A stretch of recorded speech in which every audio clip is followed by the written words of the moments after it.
ఎలా అయితే ఇప్పుడు హార్ట్ ట్రాన్స్ప్లాంటేషన్ జరుగుతుందో, కిడ్నీ ట్రాన్స్ప్లాంటేషన్ జరుగుతుంది, రీసెంట్‌గా లంగ్ ట్రాన్స్ప్లాంటేషన్ అనేది వింటున్నాం కదా! సిమిలర్ కైండ్ ఆఫ్ ఈ మధ్యన ఇండియాలో కూడా మనం హ్యాండ్ ట్రాన్స్ప్లాంటేషన్ గురించి చాలా వింటున్నాం. ఈ మధ్యన కూడా చూసుకుంటే ముంబైలో కూడా బైలేటరల్ హ్యాండ్ ట్రాన్స్ప్లాంట్ చేశారు ఒక పేషెంట్‌కి. అది చాలా వరకు సక్సెస్ అయిందనమాట.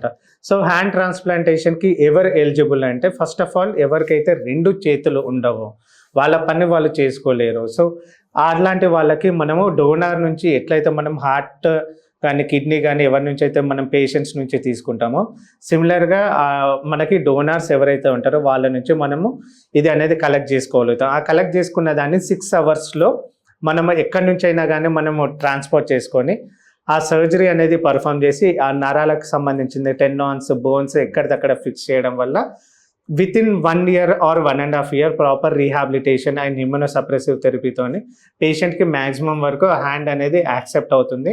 దాన్ని మనం హ్యాండ్ ట్రాన్స్ప్లాంటేషన్ అంటాము. సో ఎలిజిబిలిటీ వచ్చేసరికి 2 చేతులు లేకపోవడం ఆర్ కంప్లీట్‌గా ఒక చేయి లేకపోవడం, వాళ్ళ ఫంక్షన్‌ని కానీ, వాళ్ళ యాక్టివిటీ కానీ, వాళ్ళ లైవ్లీహుడ్‌ని కానీ చేసుకోలేకపోతున్నారంటే అట్లాంటి వాళ్ళు దీని కింద ఎలిజిబుల్ అవుతారండి. సర్జరీ అనేది డిపెండ్ అపాన్ ది మనకి డోనర్ ఎంత టైంలో అవైలబిలిటీలో ఉన్నారో.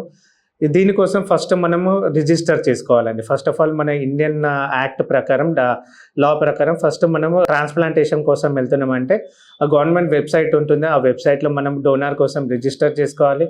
ఆ రిజిస్టర్ అయిన తర్వాత మనకి ఎప్పుడైతే డోనార్ దొరుకుతారో, సపోజ్ మనం హైదరాబాద్లో సర్జరీ చేసుకోవడం కూడా, డోనార్ వచ్చేసరికి పూణేలోనో లేకుంటే ఎక్కడ భోపాల్లోనో ఉన్నారనుకోండి, అక్కడ నుంచి ట్రాన్స్ప్లాంటేషన్ చేసుకోవడానికి ఎయిర్ అంబులెన్స్లు అనేవి మనకి గవర్నమెంట్ అయితే ప్రొవైడ్ చేయగలుగుతుంది. సో వితిన్ 6 అవర్స్‌లో అక్కడ ఒక టీమ్ వర్క్ చేస్తుంది, ఇక్కడ ఒక టీమ్ వర్క్ చేస్తుంది.